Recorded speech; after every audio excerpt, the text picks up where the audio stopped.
Karena lewat pengampunan kita diselamatkan oleh Allah. Dan ketika kita memberikan pengampunan bagi orang lain, kita juga mengalami kesembuhan.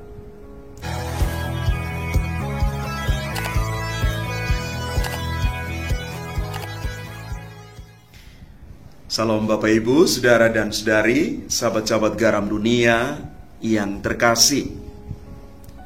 Di dalam Injil Lukas bab 6 ayat 36 sampai dengan 38, Yesus memberikan nasihat kepada para murid dan tentunya untuk kita juga, supaya murah hati, tidak mudah menghukum dan menghakimi.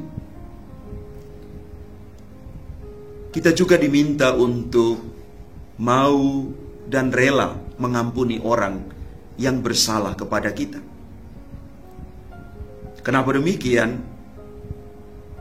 Sebab ukuran yang dipakai akan diukurkan kembali kepada kita. Bapak, Ibu, Saudara, dan Saudari yang terkasih,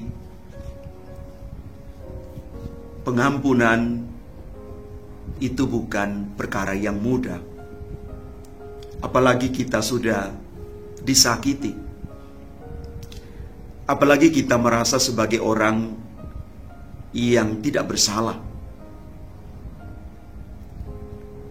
Maka kalau kita menempatkan diri di posisi ini, pengampunan itu tidak akan berjalan. Kenapa Yesus minta kita untuk tidak menghakimi dan lebih daripada itu mengampuni orang? Karena kita juga adalah orang-orang yang lemah, yang tidak lepas dari kekurangan, kekilafan, dan juga kesalahan. Maka kalau kita belajar untuk rendah hati, belajar untuk mengampuni, dan tidak menghakimi orang lain, kita akan juga lebih bertumbuh dan dewasa di dalam hidup, kehidupan, dan lebih daripada itu, kualitas hidup beriman kita. Di dalam pengalaman hidup, ada banyak orang yang tinggal di dalam kepahitan, tinggal di dalam situasi batin yang sulit sekali untuk mengampuni. Karena memang benar, bisa jadi orang itu sungguh merasa terluka. Maka tidak heran dia sulit sekali untuk mengampuni.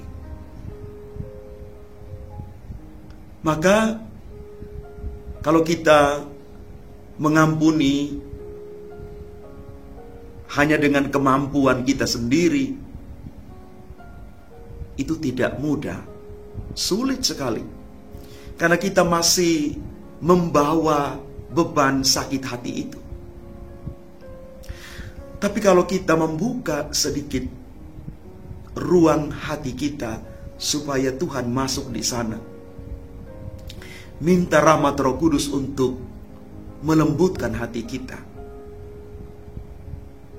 kita pasti bisa lewat proses yang panjang. Sekali lagi, kita mampu untuk mengampuni. Walaupun sekali lagi ini bukan perkara yang mudah. Yang pertama, tadi dikatakan, kenapa saya harus mengampuni? Karena saya juga punya kelemahan. Yang pasti suatu saat saya juga minta orang lain untuk mengampuni saya. Dan yang kedua, pengampunan itu sebenarnya adalah jalan dan cara penyembuhan. Orang bisa mengalami kesembuhan karena mengampuni.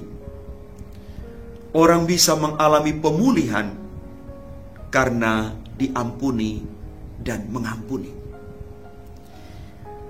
Maka mari Bapak Ibu, selama masa Prapaskah ini,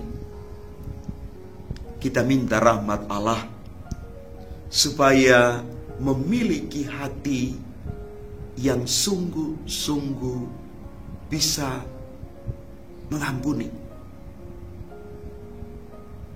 Karena lewat pengampunan kita diselamatkan oleh Allah. Dan ketika kita memberikan pengampunan bagi orang lain, kita juga mengalami kesembuhan. Pemulihan sungguh terjadi ketika kita siap untuk dengan hati bebas melepaskan kuasa pengampunan bagi siapa saja yang mungkin hari-hari ini menyakiti kita. Allah adalah kasih, maka mari kita juga mengasihi dan mengampuni. Dan yang terakhir, kita dipanggil untuk menjadi sempurna, sama seperti Bapa kita adalah sempurna. Buah dari pengampunan itu menjadikan kita semakin sempurna di hadapan Tuhan. Kesempurnaan hanya ada pada Tuhan. Tetapi kalau kita sungguh-sungguh hidup di dalam semangat pengampunan itu, kita belajar untuk menjadi sempurna dari hari ke hari. Tuhan memberkati kita sekalian. Amin.